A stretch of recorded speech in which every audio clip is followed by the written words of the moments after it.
Hey everybody, my name is Yao, and today I want to share a little bit of what I think about the interest rate.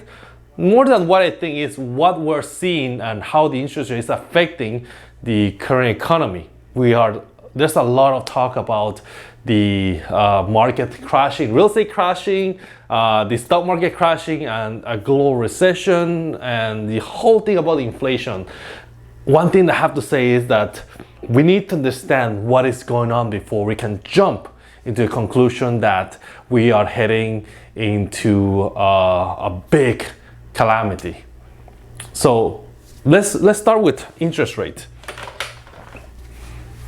My first interaction with interest rate was when I was, I think, about 12 years old. In early 1990s.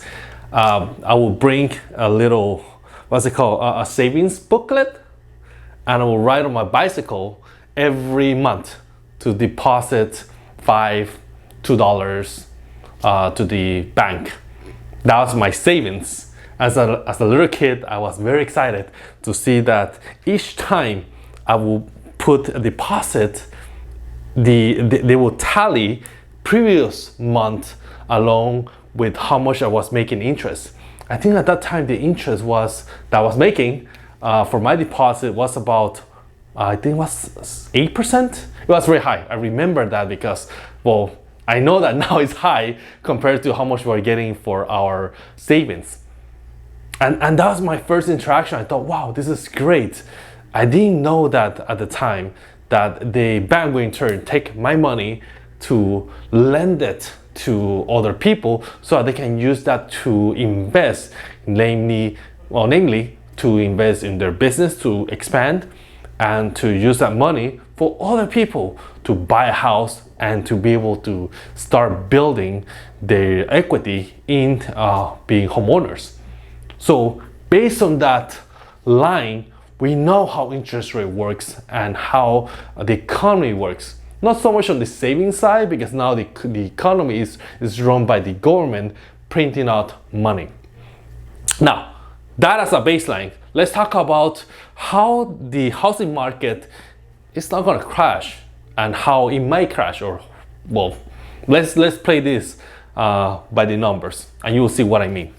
Now, for the housing market to crash, we need to have a lot of people selling, like a sell-off, so that there will be a lot of the supply and the demands here. Therefore, they'll have to cut the price down in order to meet the demand. And that the current inventory, I'm going to try to write as clear as I can. Inventory today is about 10,000 listings. Okay? 10,000 listings today compared to last year. Last year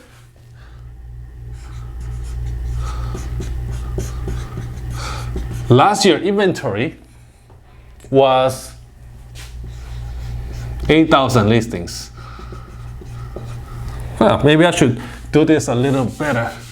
So this is current, right? Inventory.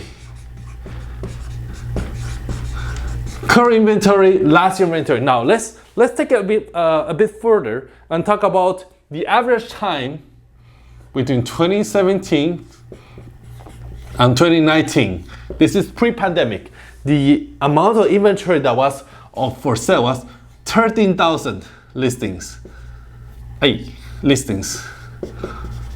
Why is it pertinent? Because in this time, it was still a very hot seller's market. Sellers were getting 3-5 offers for the same property at 13,000 listings. Last year, obviously, there's nothing to mention. There was a lot of buying frenzy. And even right now, at 10,000 listings, we're still in a shortage. Now, let's talk about interest rate, right? Interest.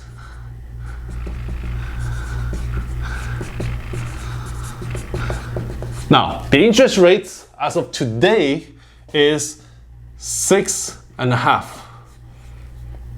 Last year, the interest rate was on average about 2.5. And on the period between 2017 and 2019, the average interest rate was about 4.5, 4, 5. So the average was 4.5. Now look at these numbers. We have a current shortage of listings. Even though it is at a high interest rate, that is what compels people not to want to buy, because they're waiting to see what's going to happen. But what's going to happen is that whenever the homeowners cannot get their pricing, and if they sell, they're going to get at a high interest rate, they're just simply not going to buy, or they're simply not going to sell, and the buyers are waiting, the sellers are waiting as well, because they were able to lock in a very comfortable low interest rates. They refinanced last year. They were able to refinance and get in the 3s and 2.5%. Therefore, they don't want to sell, because if they do, they will have to go back as a buyer on the buyer side and purchase a property paying this interest rate.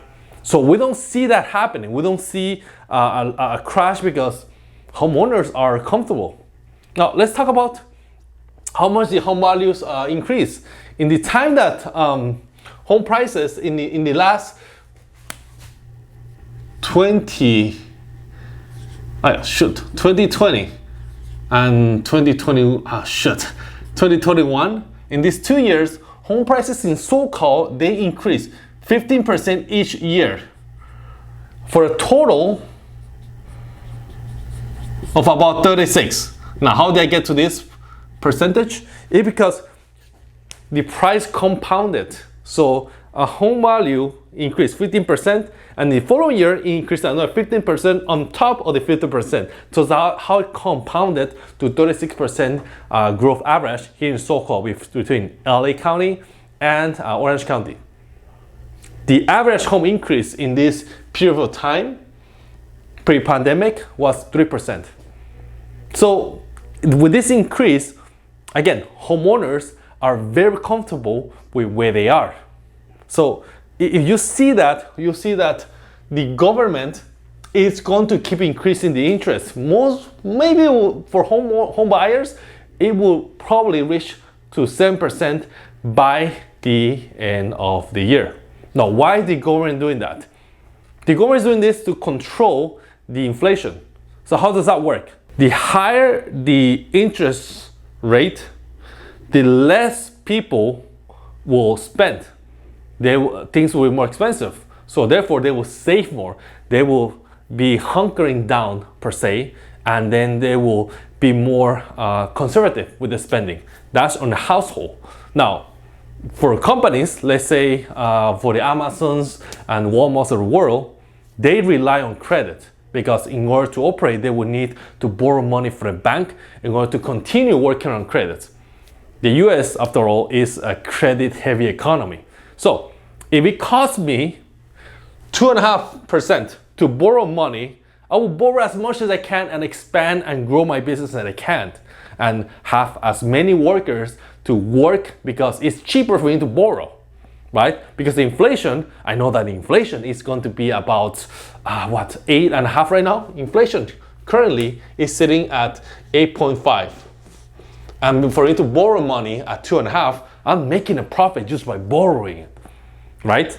So therefore, if I could borrow more, why not? And that contributes to inflation. The more I borrow, the more expensive money is, because it's going to flow more. Now that the government is tightening up, making it more expensive for me as a business owner, let's say, to borrow money, I will be more conservative. I will not expand as fast, and I might not even hire as many people to do the same work. With that happening, it means that those businesses who didn't have a proof of concept, that only have a promise to make a profit, they will no longer be able to borrow money. Therefore, they will close down. They will close their doors. And that's what the government wants. They don't necessarily say they want to shut down businesses. They want to shut down businesses that are not profitable, that they only take in the money just to expand, and so that they can, well, for whatever reason, perhaps, just to keep selling that pipe dream. And this is good for the economy. The less these bogus businesses, per se, are in the system, just eating away the money, the better for economy, because now that's going to leave, after this whole thing is said and done, it's going to leave more businesses that are contributing to the economy, contributing to society. Same as in the housing market. Once we go through this period of time where the ones who can afford a house at 6.5% will be rewarded after, when the interest rate goes down back to, let's say, 4 to 4.5%, which is inevitable. Because if the interest rate keeps this high, a lot of homeowners are not going to sell because they will not be able to buy, or unwilling to buy because they don't want to pay this high interest rate. So this period of time is going to change. It's going to go back. Definitely, it's going to be where people can afford. It's not going to last. The only question is who is willing, or who can see this so they can take the advantage of making a purchase on a property. Now, I'm not saying that you should buy a house because you think that you can make profit of it, because you can, I'm going to buy because nobody's buying, or take advantage of it. No.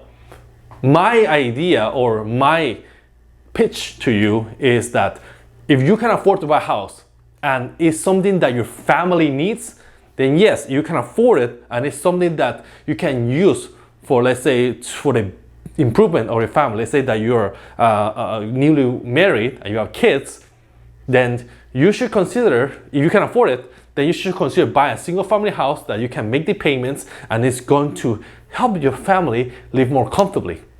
And you're thinking about living in the house anyways, then by all means, consider making that purchase. And once the interest rate drops to, let's say, 4%, as it will to 2017, 2019 levels, then at that moment, you will be able to refinance and make it even more comfortable paying. If you can even make the payments at 6.5%, 7%, then you can easily make it at 4 later on. No, what's going to happen once interest rate drops again? Once the interest drops, home prices is going to go up again. It's going to go higher. So right now, when people are not buying because they're scared, then prices are going to go down a little bit. Not too much, maybe 10% overall when this is all done, said and done. In fact, I saw that home prices are still 2% up from year to date. So it's interesting. And with that said, in conclusion, again, I want to say, do not buy a house just because you think that you want to time the market. Buy it with the intention to live in it, and you can make the monthly payment. This is listwithyau, and I will talk to you soon.